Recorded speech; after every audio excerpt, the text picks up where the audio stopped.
Hello, I'm Neil Whelan, and welcome to the Wesleyan Podcast. In this episode, we take our first look at the new government and how the changes after the general election will impact dentists and their practices. With us for this one are Wesleyan Financial Services Head of Dental Iain Stevenson and Nigel Jones, Sales Director of the Practice Plan Group, which is part of Wesleyan. As always, this podcast is for information only and doesn't constitute financial advice.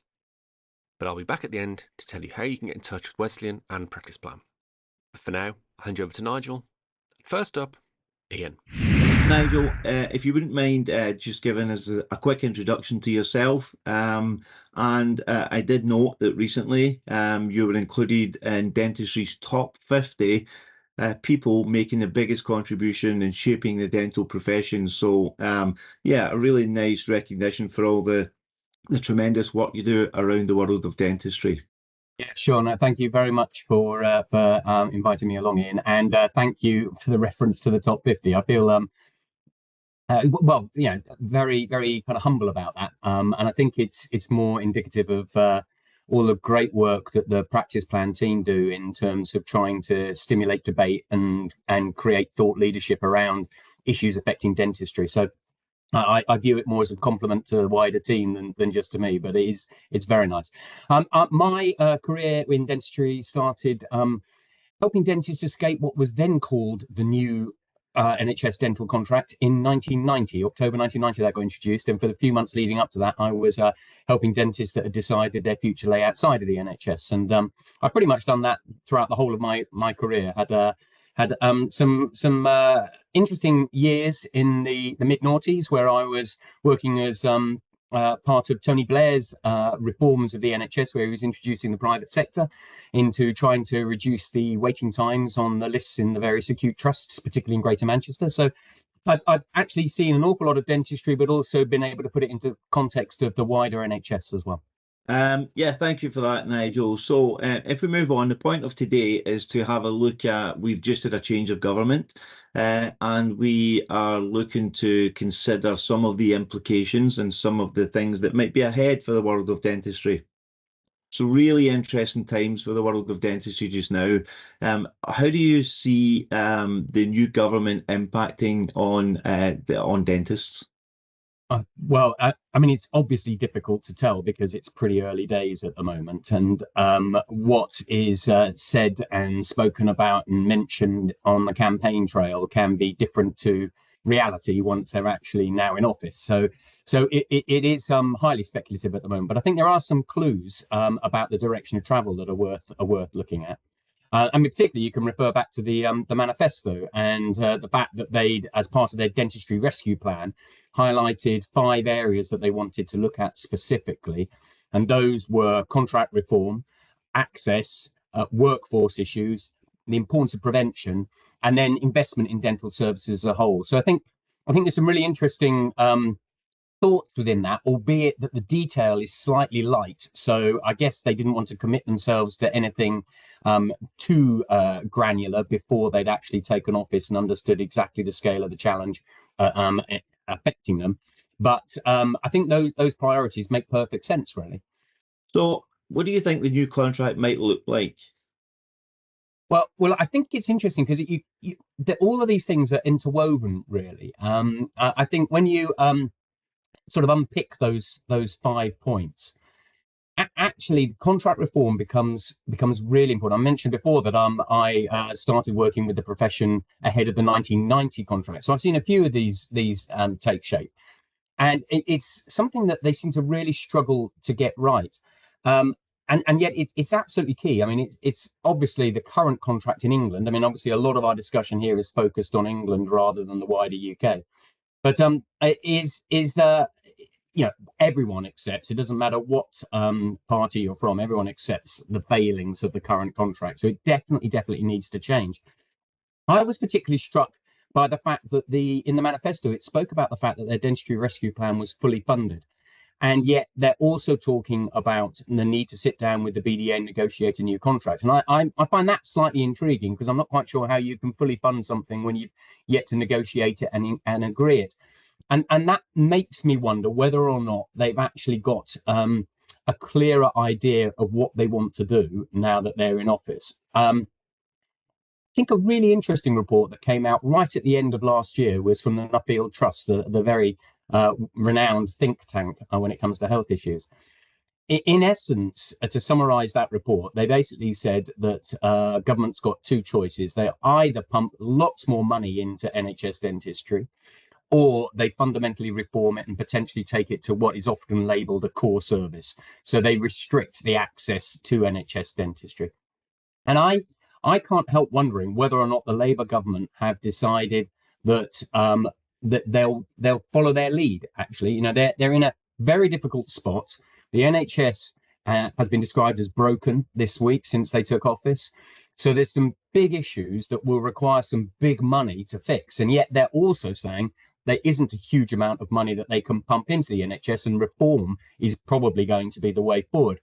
So when you start looking at that sort of thing, you think, well, actually, maybe this Labour government, with its very big majority, 4 or 5 years to go till the next election, the Nuffield Trust and other think tanks suggesting that what they should be doing is reforming the contract quite substantially. Maybe they're going to grasp the nettle and move towards some kind of a core service.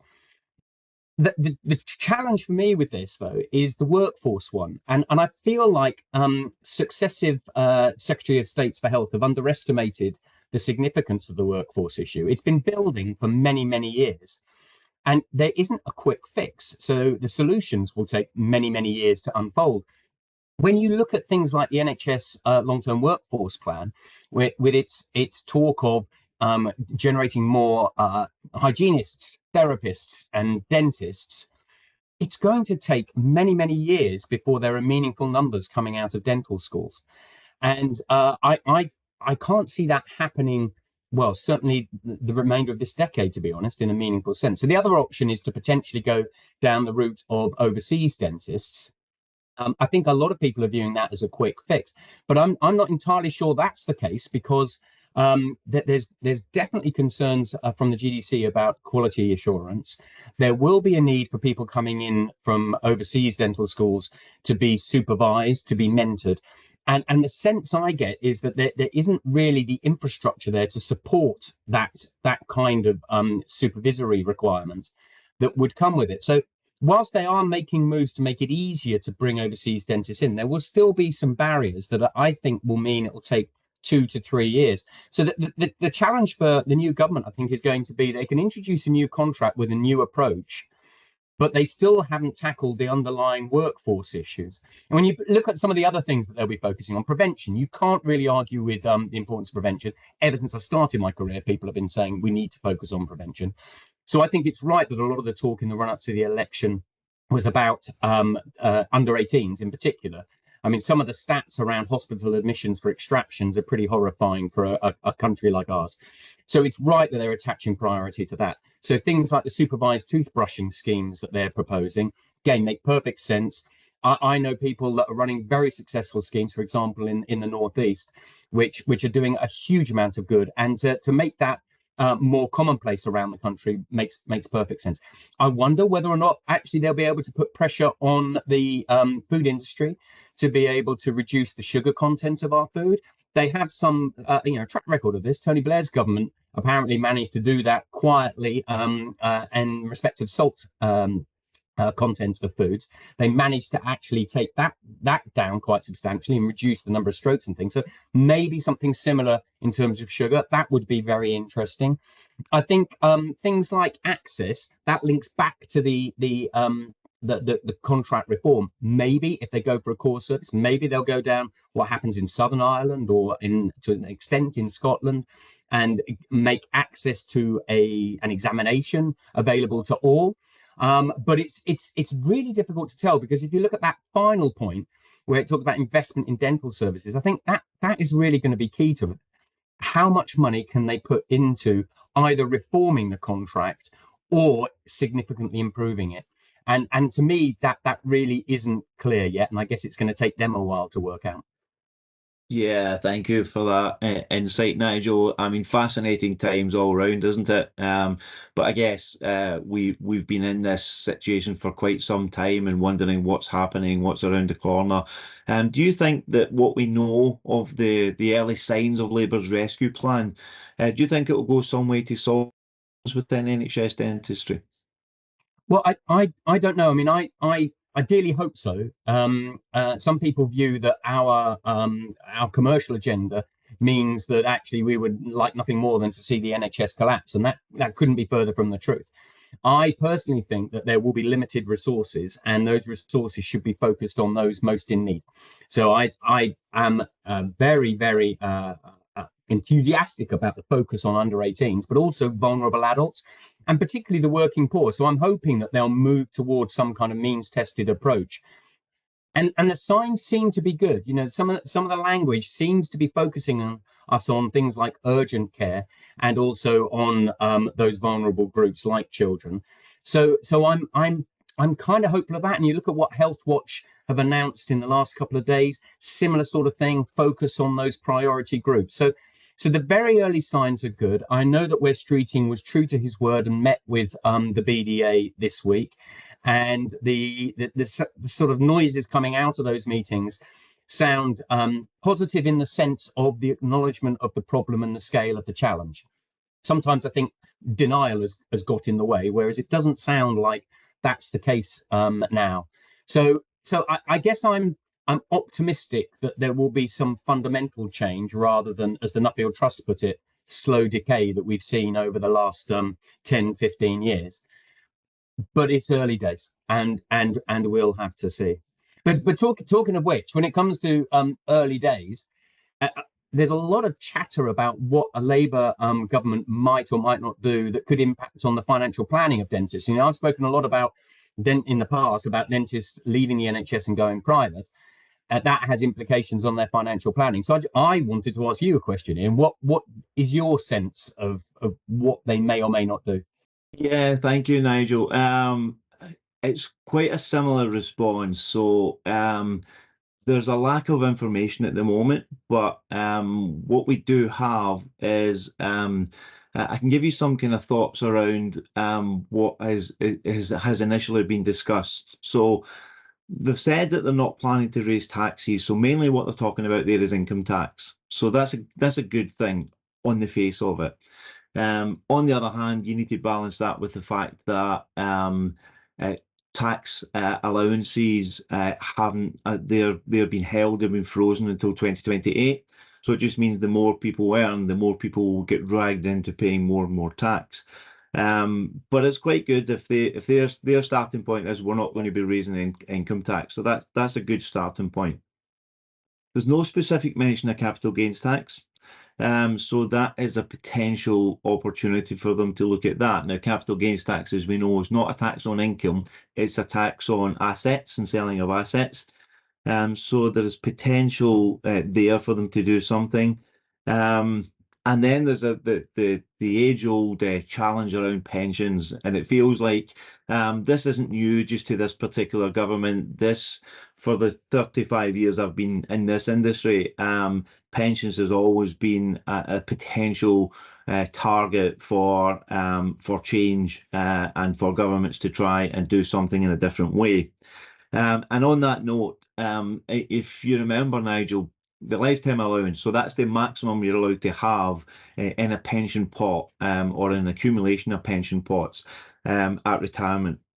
The maximum was withdrawn last year, which was really good, really encouraging for dentists, and really encouraged people to continue to save and look after themselves in the long term.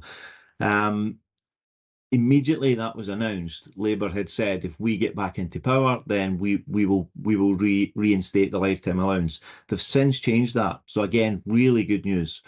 So there's no sign that that's going to come back. They haven't said anything about the annual allowance. So that annual allowance, Nigel, is the amount that you are allowed to contribute to a pension each year. I guess there's potential there for them to do something around the lifetime allowance, but no announcement yet. This is just speculation. And if we look at pensions on the whole, they are extremely tax efficient. Now, the fact that they're tax efficient is a really good method of saving. It also means that some of the tax allowances may be potentially a target. Now, if we look at the pension tax relief, so that is the money as it goes into a pension, the tax relief that you would receive is based on your highest marginal rate, so the rate in which you pay tax. There is a risk. There's always been a challenge there around, could they change that? Would they try and make it that everybody just gets the same amount rather than an additional benefit for those that are paying more tax? Again, we don't know, but it's a potential challenge. And then there's always what's known as the tax-free cash sum. It's the pension commencement lump sum, where a certain percentage, at the moment 25% of your fund, you're allowed to take out as a tax-free lump sum. That's always, especially in recent years, been discussed as a potential target for, could they change that? Would they change that? Now, to be fair to them, they haven't said they would. And again, it's only speculation. I am really hoping that they don't. I'm really hoping that actually they encourage saving, and they look at things like maintaining the tax advantages of pension planning and of retirement planning. We really want people to look after themselves over the short, medium and long term. And to that extent, I'd love to see them making a change to ISAs and encouraging more money to be invested in ISAs, for example, and especially for young people. If you think of young dentists who are just coming into the profession, they've studied all the days, just getting started, they start getting some income. I would love to see something specific around young people to help them save and encourage them to build solid foundations for their future as well. But we just don't know. My fear, Nigel, is that because there's uncertainty, people decide to just do nothing. And that's the worst thing you could do. Once we get over this, once we get the first budget, does that answer all the questions? It won't. There'll be something else, or there could be something economically, there could be something globally. There's always going to be something that people think, I'll wait till that happens. I'll wait till inflation comes down. I'll wait till interest rates come down. I'll wait till the next budget. And as we're waiting, we're missing opportunities. So that's my fear, Nigel, is that while there's this uncertainty at the moment around what they might do, that people choose to actually do nothing. And that in itself, in the long run, could be even more damaging. So we'll see what happens. Yeah. I was just to say, I think that's really interesting because that applies to us as well. You know, that we support a lot of dentists who take that decision to leave the NHS, and sometimes regretfully, sometimes reluctantly. But what they generally are is very happy they've made that decision. And the thing that always frustrates me is when they say they wish they'd made that decision sooner or earlier in their career. And that's what worries me about the current situation, is that people have got a reason to hesitate.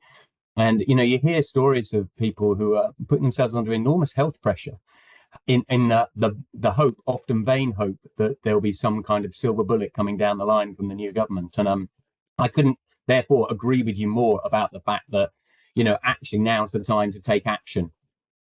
Yeah, it's just, there's always something. It's just to bear that in mind. There's a war that we can't control, and or there's an economic challenge that we weren't expecting, and there's always a reason to be putting things off. But 6 months becomes a year, becomes 5 years, becomes 10 years, and you've missed the opportunity. So I would just encourage people to take a step back and use this as a time to just reflect. What is it I'm trying to do? Am I doing the best I can over the short, medium and long term, and just go with what we know just now. The speculation, it's interesting. It's an interesting discussion, but it can also be dangerous, and we need to be careful we don't over speculate and just assume that certain things are going to happen. As I said, that some of these things I've mentioned, we've been waiting on happening for quite some time. Inheritance tax, for example, we're expecting that to change, and it's not really changed for quite some time now. So, yeah, just be careful we don't just keep putting things off, and ensure that we are continuing to make good financial, well-informed decisions. Yeah, makes perfect sense. So, Nigel, based on what we know, I think that's pretty much us. Can I thank you for your time and your words of wisdom? and it's always interesting to see where these things go. I think whatever happens, it will be, we know it will be an interesting time, both from a financial perspective and all round from a dental perspective. Let's see where it goes. As and when things change, maybe we can get together again, Nigel, and have a follow-up conversation, and we can share our thoughts and ideas as we go forward. Yeah, no, that would be great. As you say, it's a really interesting time coming up, I think, and say a Labour government emboldened by its majority could make some interesting decisions. So yeah, I'd be very up for getting together again. Good stuff. Thank you again, Nigel. I'll speak to you soon. Thank you, Iain. And that's our show for this week. Thank you to Iain and Nigel. If you are looking for expert financial advice for you or your practice, go to wesleyan.co.uk, where you can book a no-obligation appointment with one of our specialist financial advisors. If you're in the market for setting up branded dental membership plans for your practice, make contact with PracticePlan at practiceplan.co.uk. As for finding out about Wesleyan more generally, you can find us on Twitter/X, Facebook, Instagram, and LinkedIn.